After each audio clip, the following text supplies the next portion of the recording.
नमस्कार दोस्तों, आपका मेरे चैनल में बहुत बहुत स्वागत है। आज मैं आपके लिए नया टॉपिक प्राचीन धार्मिक आंदोलन लेकर आई हूँ। हमने इससे पहले 3 टॉपिक अपने क्लियर कर लिए हैं जो कि हमारे पूरी तरह से कंप्लीट हो चुके हैं। अगर आपको उन वीडियोज़ में कोई भी दिक्कत है तो आप मुझे कमेंट बॉक्स में कमेंट करके पूछ सकते हैं। मैंने आपको सभी टॉपिक्स बहुत डीपली, बहुत अच्छे से और पूरा एग्ज़ाम के पर्पज़ से क्लियर किए हैं, जिससे एग्ज़ाम में उससे बाहर नहीं जाएगा, इतनी मैं आपको गारंटी देती हूँ। ठीक है, तो चलिए शुरू करते हैं। आज का हमारा टॉपिक है प्राचीन धार्मिक आंदोलन। देखिए, इससे पहले थोड़ी मेरी बात सुनिए। जैसे वैदिक काल आया था, वैदिक काल के बाद कौन सा काल आया? उत्तर वैदिक काल आया। तो उत्तर वैदिक काल में जब मनुष्य इतना सभ्य हो गया था, ठीक है, तो उसके बाद आंदोलन की ज़रूरत क्यों पड़ गई भाई? तो दोस्तों, आंदोलन की ज़रूरत इसलिए पड़ी क्योंकि जो हमारा उत्तर वैदिक काल था उसमें बहुत सारे ढोंग ढकोसले होने लगे थे। लोग बाग अंधविश्वास में डूब चुके थे। जो निम्न लोक के हैं उनका हनन होने लगा था, इसलिए ज़रूरत पड़ी प्राचीन धार्मिक आंदोलनों की। ठीक है बच्चों, तो चलिए शुरू करते हैं कि प्राचीन धार्मिक आंदोलन है क्या और इसमें क्या क्या हुआ। ठीक है, तो चलिए देखते हैं। 600 ईसा पूर्व में भारत में एक धार्मिक आंदोलन उठा। 600 तक हमने क्या पढ़ा है? 600 ईसा पूर्व तक, 600 बीसी तक हमने उत्तर वैदिक काल पढ़ा है। तो उससे पहले का समय हम उल्टे चलते हैं ना बीसी में, और जब एडी आता है तो आगे चलते हैं। ठीक है, तो ऐसे ही 600 ईसा पूर्व में भारत में एक धार्मिक आंदोलन उठा। अब धार्मिक आंदोलन क्यों उठा? तो इसमें जो 2 महान पुरुष थे उनका जन्म हुआ, एक तो बौद्ध और दूसरे आपके महावीर। ठीक है, इन दोनों का जन्म हुआ। ये बहुत ही एक प्रवर्तक थे, एक बहुत महान व्यक्ति थे, इन दोनों का जन्म हुआ। ठीक है, तो इसी समय विश्व में अन्य प्रवर्तक भी हुए। अन्य प्रवर्तक कहाँ हुए? ये क्वेश्चन आ जाता है। यूनान के प्रवर्तक कौन थे? तो यूनान के कौन हुए? पाइथागोरस हुए। ईरान के कौन हुए? ज़रथुष्ट्र हुए। और चीन के कौन हुए? चीन के हुए कन्फ्यूशियन हुए। तो ये चीज़ें भी आपको याद रखनी है, मैंने लिख दिया है एक बार को, आप इसे भी याद रखिएगा। ऐसे पूछ लेता है कि जो यूनान के प्रवर्तक थे वो कौन थे? तो कौन थे भाई? पाइथागोरस थे। तो ऐसे ही अब देखिए, जो ये धार्मिक आंदोलन थी, इनकी आवश्यकता क्यों पड़ी? ऐसा क्या हो गया जो हमें धार्मिक आंदोलन करने पड़ गए? तो चलिए देखते हैं। सामाजिक, धार्मिक, आर्थिक परिवर्तन होने लगे थे। मैंने आपको बताया समाज कई भागों में वर्ण व्यवस्था आ गई थी ना, मैंने आपको बताया हुआ है ब्राह्मण, क्षत्रिय, वैश्य और शूद्र। तो इनमें जो निम्न वर्ग था उसका हनन होने लगा था। वर्ण व्यवस्था एवं विभिन्न जातियों में परस्पर संघर्ष, आपस में बहुत संघर्ष जुट गया था आपस में। वैदिक आर्य सदैव श्रेष्ठ धन और ऐश्वर्य की कामना करते थे। जो आर्य वगैरह थे वो कैसे हो गए थे? उनके मन में लालच हो गया था, वो धन लोलुपता में व्याप्त हो गए थे। ठीक है, तो इसलिए आपका चौथा पॉइंट क्या है? सामाजिक हीनता और आर्थिक कठिनाइयाँ। जो समाज है उसमें अनेक तरह की हीनता हो गई थी और आर्थिक कठिनाइयाँ हो गई थी। महिलाओं की स्थिति में गिरावट, जो महिला थी उनकी स्थिति में आपने देखा है वैदिक काल में तो कोई गिरावट नहीं आई है, लेकिन जब उत्तर वैदिक काल था तो महिलाओं में क्या हो गया था? बहुत गिरावट आ गई थी उनकी स्थिति में, उनका हनन होने लगा था, उन्हें एक भोग की वस्तु समझे जाने लगे था। तो इसी को लेकर ये धार्मिक आंदोलन चलाए गए। देखिए, मैंने आपको पूरा ओवरव्यू दे दिया है कि क्यों चलाए गए, ये चीज़ें आप याद रखेंगे। देखिए बच्चों, जो भी आप लिंक करके याद रखते हैं ना, वो आप कभी नहीं भूलते हैं। मैं रिपीट कर रही हूँ, ठीक है। और अगर आपने मेरी पहली वीडियोस नहीं देखी है तो पहले वो वाली वीडियोस देखिए, क्योंकि आप सीरीज़ को शुरू से लेके चलिएगा तो आपके माइंड में एक सीक्वेंस बना रहेगा। ठीक है, एक क्रम बना रहेगा। तो आप पहले वो वाली वीडियोस देखिएगा, इसके बाद इस वाली वीडियो पे आइएगा। चलिए शुरू करते हैं। अब हमारा शुरू हो जाता है बौद्ध धर्म।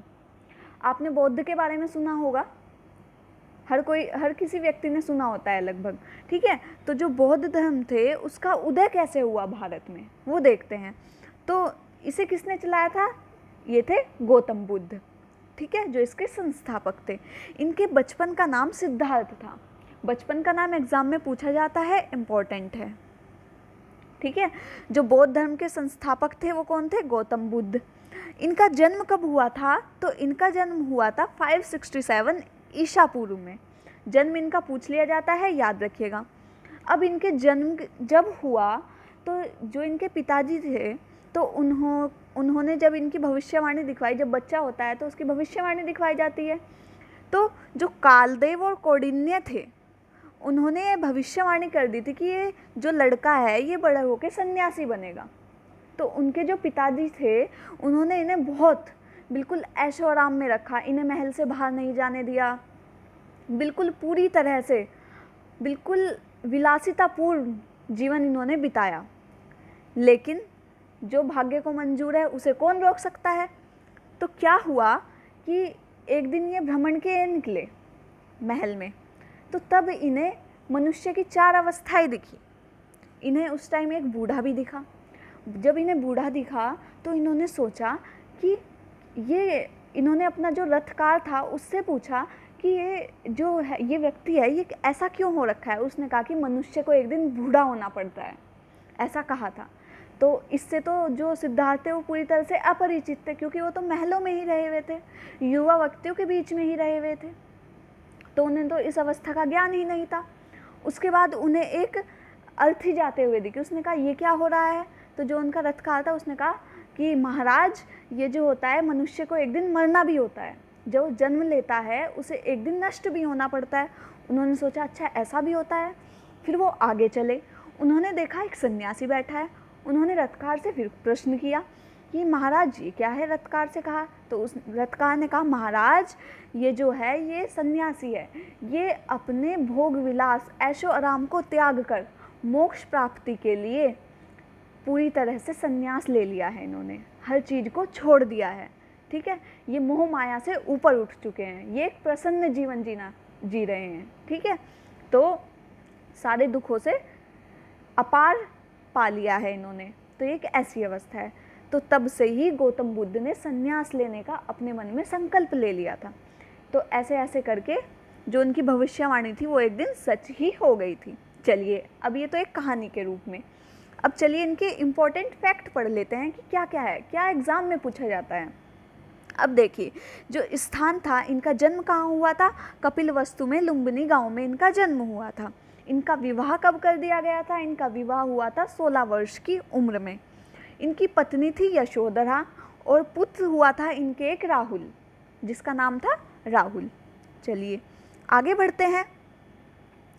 इन्होंने गृह त्याग कर दिया था। ये सारी अवस्थाएं देख के उनके मन में, मैंने आपको बताया है कि संकल्प हो गया था कि मैं भी संन्यास लूँगा। तो उन्होंने गृह त्याग कब कर दिया था? 19 वर्ष की अवस्था में इन्होंने गृह त्याग कर दिया था। जो इन्होंने गृह त्याग किया था वो जो परिवर्तन था वो क्या कहलाया? वो कहलाया महाभिनिष्क्रमण। कह देते हैं कि महाभिनिष्क्रमण किसके लिए यूज़ हुआ है? तो जो गृह त्याग बुद्ध द्वारा किया गया था, सिद्धार्थ द्वारा किया गया था, उसे क्या कहा गया? महाभिनिष्क्रमण कहा गया। निष्क्रमण का मतलब बच्चों होता है बाहर निकलना, तो ऐसे आप याद रख सकते हैं। अब देखिए नोट के रूप में, अब जो भी मैं नोट के रूप में लिखती हूँ वो बहुत इम्पोर्टेंट होता है। तो चलिए देखते हैं क्या लिखा हुआ है। तो गृह त्याग करने के बाद सिद्धार्थ, जिसका नाम क्या हो गया? बुद्ध, ने वैशाली के अलार कलाम के सांख्य दर्शन की शिक्षा ग्रहण की। तो जो अलार कलाम हो गए वो इनके क्या हो गए? वो इनके प्रथम गुरु थे। उन्होंने इससे सांख्य दर्शन की शिक्षा ग्रहण की। अलार कलाम के बाद सिद्धार्थ के राजगीर के रुद्र पुत्र से शिक्षा ग्रहण की। तो जो इसके रुद्रकराम पुत्र थे वो क्या हो गए? दूसरे गुरु हो गए। तो ये दोनों चीज़ें आप याद रखेंगे, इम्पोर्टेंट बन जाती है एग्ज़ाम के पर्पज़ से। अब देखिए, अब इन्होंने ये तो देख लिया कि हाँ भाई मुझे संन्यास लेना है, लेकिन उसके लिए ज्ञान भी तो ज़रूरी है। अब ज्ञान की प्राप्ति इन्हें कैसे हुई? तो जब ये 35 वर्ष की आयु में थे तो वैशाख पूर्णिमा की रात को फल्गु नदी के किनारे पीपल के वृक्ष के नीचे सिद्धार्थ को ज्ञान प्राप्त हुआ। इसी के बाद यह क्या कहलाए? बुद्ध कहलाए, ठीक है। तो बुद्ध वो कब से कहलाए? जब उन्हें कैवल्य प्राप्त हो गया, जब उन्हें ज्ञान प्राप्त हो गया, तो वो बुद्ध कहलाए। इसके बाद इन्होंने जब ज्ञान प्राप्त हो जाता है तो उसके बाद क्या किया, इन्होंने उपदेश देने शुरू किए, लोगों को भी उसी मार्ग पे चलने के लिए कहा। तो उनका प्रथम उपदेश कहाँ दिया गया था, तो बच्चों सारनाथ ऋषिपत्तनम में है, वहाँ पे दिया गया था। जो उन्होंने अपना पहला उपदेश दिया उसे क्या कहलाया, वो कहलाया धर्म चक्र परिवर्तन।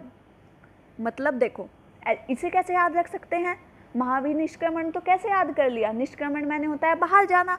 अब धर्म चक्र परिवर्तन, भाई वो बहुत अच्छा उपदेश दे रहे हैं, वो क्या करना चाह रहे हैं, धर्म को पूरी तरह से परिवर्तित करना चाह रहे हैं। तो वो क्या कहला गया, धर्म चक्र परिवर्तन। जो इनकी भाषा थी वो कैसी थी, पाली भाषा थी। अब आप सोचेंगे इन्होंने पाली भाषा ही क्यों इस्तेमाल की, आपके दिमाग में क्वेश्चन आया होगा। तो बच्चे सुनो, पाली भाषा उस समय जनमानस की भाषा थी। जैसे आजकल क्या है, आजकल जनमानस की भाषा क्या है, हिंदी है, और जो अलग अलग क्षेत्र में रहते हैं सबकी अलग है। तो उस टाइम उन क्षेत्र के लोगों की जो जन सामान्य की भाषा थी, जन सामान्य की भाषा उसे कहते हैं जिसे हम आपस में बात करते हैं। तो कौन सी थी, पाली थी। तो इसलिए उन्होंने प्रथम उपदेश किस में दिया, पाली भाषा में दिया। जिससे क्या हुआ, जो लोग थे, जो अनपढ़ लोग भी थे, जो शिक्षित नहीं थे, वो भी इनकी ओर क्या हुए, अट्रैक्ट हुए, इनकी ओर आकर्षित हुए। ठीक है, इतना क्लियर हो जाना चाहिए। अब देखिए इन्होंने 4 सत्य बताए हैं अपने प्रथम उपदेश में, इन्होंने क्या क्या ज्ञान दिया, अब वो मैं आपको बताने जा रही हूँ, ध्यान से सुनिएगा। तो देखिए इन्होंने 4 सत्य बताए हैं। 4 सत्य कौन से, जन्म मृत्यु रोग सभी दुख देते हैं। ठीक है, दूसरा किसी भी प्रकार की इच्छा दुख का कारण है। तीसरा तृष्णाओं का नियंत्रण, मतलब किसी से जलन नहीं रखनी चाहिए, किसी की बुराई नहीं करनी चाहिए। सांसारिक सुखों को प्राप्त करने के लिए इन्होंने अष्टांगिक मार्ग दिया। अष्टांगिक का मतलब क्या हो गया, 8 मार्ग बताए हैं जिससे आप संसार के सभी सुखों को प्राप्त कर सकते हैं। तो ये कौन कौन से थे अष्टांगिक मार्ग, चलिए देखते हैं। अष्टांगिक मार्ग थे सम्यक दृष्टि, अच्छा देखना, सम्यक संकल्प, अच्छा सोचना, संकल्प लेना अच्छा, सम्यक वाणी, मधुर वाणी होनी चाहिए, सम्यक कर्म, अच्छे कर्म करना, सम्यक आजीव मतलब अपना आजीवक अच्छे से चलाना, अपना आजीवन अच्छे से व्याप्त रहना, सम्यक व्यायाम, अच्छा विचार रखना, अच्छा व्यायाम करना, सम्यक स्मृति, अच्छी यादों को याद रखना, अच्छी बातों का ग्रहण करना, समावेश करना, सम्यक समाधि, अच्छी तरह से सभी चीज़ों को त्याग कर एक सौजन्य, एक स्पष्ट पुरुष बनना। ये इनका अष्टांगिक मार्ग थे। अब देखिए जो इनके अष्टांगिक मार्ग थे इनका वर्णन कहाँ से मिलता है, तो तैत्तिरीय उपनिषद से इनका हमें वर्णन मिलता है। ठीक है, आपको इतना समझ में आ गया होगा। अब देखिए निर्वाण प्राप्ति। जो निर्वाण प्राप्ति है, निर्वाण प्राप्ति का मतलब क्या है, जो मानव है वो सभी दुखों से दूर हो जाए। तो बुद्ध ने निर्वाण प्राप्ति के लिए 10 शीलों पर बल दिया है। जो ये सारे बता रहे हैं ना, वो 4 सत्य, अष्टांगिक मार्ग, निर्वाण प्राप्ति, ये सब किस में बता रहे हैं, अपने प्रथम उपदेश में बता रहे हैं। तो जो उनकी निर्वाण प्राप्ति थी उसमें उन्होंने 10 शीलों की ओर बल दिया है। तो उनके 10 शील कौन कौन से हैं, एक तो हो गया अहिंसा, दूसरा हो गया सत्य, तीसरा असत्य, तीसरा असत्य का मतलब क्या होता है, चोरी न करना। क्वेश्चन पूछ लेता है what is the meaning of असत्य, असत्य का अर्थ क्या है, तो क्या है, चोरी न करना। उसके बाद आता है अपरिग्रह। अपरिग्रह क्या होता है, संपत्ति न रखना, किसी भी तरह की संपत्ति का अर्जन न करना, बस जितना जरूरत हो उतना ही भोग करना, उतना ही लेना। मदिरा सेवन नहीं करना, असमय भोजन नहीं करना, सुखप्रद बिस्तर पर नहीं सोना, ठीक है, धन संचय नहीं करना, किसी तरह का धन नहीं जुटाना, स्त्रियों से दूर रहना और नित्य ज्ञान आदि से भी दूर रहना। तो ये इनके निर्वाण प्राप्ति के क्या थे, मकसद थे। अब देखिए दोस्तों, यहाँ से क्वेश्चन बनते हैं जो मैं अब पढ़ाने जा रही हूँ। ठीक है, ये आप अच्छे से सुनिएगा। अब देखिए इनकी बौद्ध सभाएं थी। जब महात्मा बुद्ध इतने प्रसिद्ध हो गए थे, ठीक है, तो इनकी क्या थी, जगह जगह बौद्ध सभाएं होने लगी। जो कि उस समय राजा थे, उन्होंने अलग अलग जगह पर क्या लगा दी, बौद्ध सभाएं लगा दी। तो कौन कौन सी थी, तो जो देखो ये यहाँ पे मैंने सभा लिख दी है, ये समय है आपका, ये स्थान कहाँ पर हुई, उनका अध्यक्ष कौन था और किसके शासनकाल में हुई, ये सब मैंने एक साथ लिख दिया है। ध्यान से सुनिएगा, बहुत आसान है, अच्छे से याद हो जाएंगे, ये मैं गारंटी देती हूँ। ठीक है, चलिए देखिए, जो प्रथम बौद्ध सभा थी वो कब हुई थी? 483 ईसा पूर्व में हुई थी। ठीक है, स्थान क्या था? राजगृह था। राजगृह एक जगह थी। जो अध्यक्ष थे वो कौन थे? महाकश्यप। और किसके शासनकाल में हुई थी? तो अजातशत्रु के शासनकाल में हुई थी। अब इसे याद कैसे रखेंगे भाई? ये तो बहुत सारा हो गया, इसे याद कैसे रखेंगे? किसके शासनकाल में कौन अध्यक्ष, क्या वो? तो इसे कैसे याद रख सकते हैं? प्रथम बौद्ध संगति 483, राजा महान शत्रु। जो राजा है वो महान शत्रु है। राजा से राजगृह, महान से महाकश्यप, अजातशत्रु से शत्रु। ठीक है, उसके बाद आ जाता है द्वितीय बौद्ध संगति। द्वितीय बौद्ध संगति कब हुई थी? 383 में। देखिए ये ऊपर वाला क्या है? 483 है, दूसरा क्या हो गया? 383 है। पूरे 100 साल बाद हो रही है ना, तो ऐसे लिंक करके याद रखिएगा। अब ये कहाँ हुई थी? वैशाली में हुई थी। अध्यक्ष सबाकामी और शासनकाल कालाशोक। अब देखिए, साली सबकी काली, एक तुकबंदी बन रही है ना, साली सबकी काली। तो 383 में जो साली थी वो सबकी कैसी थी? काली थी। ऐसे याद रखिएगा। देखिए बच्चों, आपको मेन मोटिव है याद होना चाहिए। अब कैसे भी याद कर रहे हैं उससे एग्जामिनर को कोई मतलब नहीं होता है। मेन मोटिव होता है आपका आंसर सही जाना चाहिए। तो आपके ऊपर डिपेंड है, आप कैसे भी याद करिए। अब देखिए तृतीय बौद्ध संगति। तृतीय बौद्ध संगति कब हुई थी? 255 में हुई थी। 255 ईसा पूर्व में हुई थी। कहाँ हुई थी? पाटलिपुत्र। अध्यक्ष मोगलीपुत्तिस। और जो शासनकाल था वो किसका था? अशोक का था।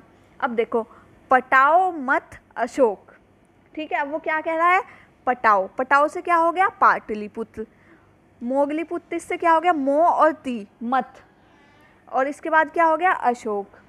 ठीक है, इसके बाद आता है चतुर्थ बौद्ध संगति। चतुर्थ बौद्ध संगति कब हुई थी? ये ईसा पूर्व के प्रथम शताब्दी में हुई थी। इसमें क्या हुआ था? इनका जो स्थान था वो था कुंडलवन, और उसके बाद जो इसके अध्यक्ष थे वो थे वसुमित्र और अश्वघोष।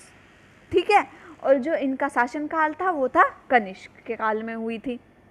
अब देखिए इसकी मैंने क्या ट्रिक बनाई है। तो इसकी ट्रिक है कुंडल वासु कान में। जो कुंडल थे वासु और अश्व ने कहाँ पहने थे? कान में ही तो पहनते हैं भाई कुंडल। तो कुंडल वासु अश्व कान में कब हुई थी? ईसा पूर्व की प्रथम शताब्दी में। आई थिंक आप सबको अच्छे से याद हो गए होंगे। और कोई भी दिक्कत है तो आप मुझे कमेंट बॉक्स में कमेंट करके पूछ सकते हैं। मैं कोई दूसरा मेथड बताऊंगी आपको अगर आपको याद नहीं होते हैं। ठीक है, लेकिन मेरी दोस्तों आपसे रिक्वेस्ट है कि अगर आपको मेरी वीडियो अच्छी लगे तो प्लीज़ ज़्यादा से ज़्यादा लाइक करें, सब्सक्राइब करें और ज़्यादा से ज़्यादा शेयर करें। देखिए मैं तभी आपके लिए कुछ अच्छा लेकर आऊँगी। ठीक है, तो चलिए आगे बढ़ते हैं। बौद्ध साहित्य। अब बौद्ध साहित्य क्या थे? मतलब किन से हमें पता चलता है कि जो महात्मा बुद्ध थे उनके क्या क्या शिक्षाएं थी, क्या क्या उन्होंने शिक्षाएं दी। जो साहित्य हैं उनसे ही तो पता लगा सकेंगे। अब उस टाइम हम तो नहीं होंगे भाई। ठीक है, तो वो जो साहित्य प्राप्त हुए हैं उनसे ही हम पता लगा सकते हैं। तो प्राचीन समय में बौद्ध साहित्यों का विशेष महत्व रहा है। तो चलिए देखते हैं वो कौन कौन से बौद्ध साहित्य थे। ठीक है, तो चलिए देखते हैं। पहला आता है आपका जातक। जातक क्या था? सबसे प्राचीन अंग कथाएं थी। किसकी? बौद्ध जी की अंग कथाएं थी। कि वो कैसे थे, क्या था। इनकी संख्या कितनी है? 547 है। क्वेश्चन पूछ लिया जाता है। इसमें क्या है? बुद्ध के पुनर्जन्म की कल्पनाओं की कहानी दी गई है कि जो बुद्ध थे उनका पुनर्जन्म ऐसे हुआ था, ये हुआ है, ऐसे हुआ है। और ये कैसे लिखी गई है? ये गद्य में भी लिखी गई है और पद्य में भी लिखी गई है। ठीक है, इसके बाद आता है बुद्ध चरित्र। किसने लिखी थी? अश्वघोष ने। मोस्ट इंपॉर्टेंट है बच्चों। बौद्ध के जीवन चरित्र की जानकारी मिलती है हमें कि बौद्ध का जीवन कैसा रहा है, क्या किया है। इसके बाद आता है मिलिंद-पन्नु, जो यूनान के शासक थे मिनांडर व नागसेन का इसमें क्या है? संवाद है। इसमें भी बौद्ध धर्म को दर्शाया गया है। इसके बाद आता है दिव्यवादन। दिव्यवादन क्या है? अशोक का जो पुत्र थे कुणाल से संबंधित है। जो अशोक हमारे राजा हुए थे मगध के, उनके पुत्र कुणाल से संबंधित है और बौद्ध धर्म का भी वर्णन किया गया है। इसके बाद आता है अंगुत्तर निकाय। अंगुत्तर निकाय में क्या है? 16 महाजनपदों का वर्णन है और साथ में बौद्ध का भी वर्णन किया गया है। मंजुश्री मलकप, ये किसके द्वारा है? बौद्ध दृष्टिकोण में गुप्त शासकों का विवरण, इसमें जो गुप्त सम्राट थे उनका भी बुद्ध के दृष्टिकोण में क्या क्या विवरण रहा है, उन्होंने क्या क्या कार्य किए हैं, ये सब दिया गया है। इसके बाद आता है ललित विस्तार व वैपुल्य सूत्र। ये क्या है, दोनों पुस्तक हैं, ये दो पुस्तक हैं, दोनों पुस्तक में क्या है, बौद्ध धर्म का ही वर्णन किया गया है। इसके बाद आता है पीटक। जो बुद्ध थे उन्होंने त्रिपीटक दिए थे, जिन्हें हम क्या कहते हैं, त्रिपीटक कहते हैं। त्रि का मतलब होता है तीन, पीटक का मतलब होता है जो उन्होंने सूत्र दिए थे, वो क्या थे, सतपीटक, विनय पीटक और अभिधम पीटक। पहली बात तो आपको तीनों पीटक के नाम याद होने चाहिए। दूसरी बात, कौन से पीटक में क्या दिया गया है, ये एग्जाम में पूछा जाता है, क्योंकि क्वेश्चन को डिफिकल्ट बनाया जाता है। तीन नाम तो कोई भी याद कर ले, लेकिन किसमें क्या है, ये मेन है। तो चलिए देखते हैं। जो सूत पीटक था इसमें क्या है, महात्मा बुद्ध के उपदेश दिए गए हैं। विनय पीटक में क्या है, बुद्ध के जो नियम हैं, कानून हैं, वो दिए गए हैं। अभिधम पीटक में क्या है, बौद्ध दर्शन की विवेचना की गई है। क्लियर, आई थिंक इतना आपको अच्छे से क्लियर हो गया है। जो क्लियर नहीं हो रहा है, आई रिपीटेड, आप मुझे पूछ सकते हैं। चलिए आगे बढ़ते हैं। महात्मा बुद्ध के समकालीन लोग। अब महात्मा बुद्ध थे तो इनके समकालीन कौन कौन लोग थे, कौन कौन इनके समान जिनका जन्म हुआ था, कौन कौन इनके समान थे जो इनके साथ रहते थे। तो चलिए देखते हैं।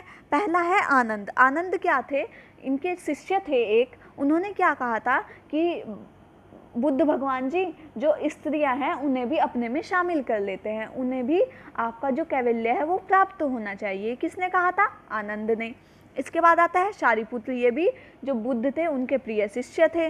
सुनीति, जन्म से ही निम्न जाति वे बुद्ध शिष्य थे। मतलब देखो, बुद्ध जो ये आंदोलन चलाए गए थे, ये क्या हुआ था कि जो जनमानस है उनको समान दर्जा दिया जाए, कोई ब्राह्मण क्षत्रिय वैश्य शूद्र के रूप में ना बांटा जाए। तो ऐसे ही निम्न जाति का था ये व्यक्ति सुनीति, जो बौद्ध शिष्य बना था।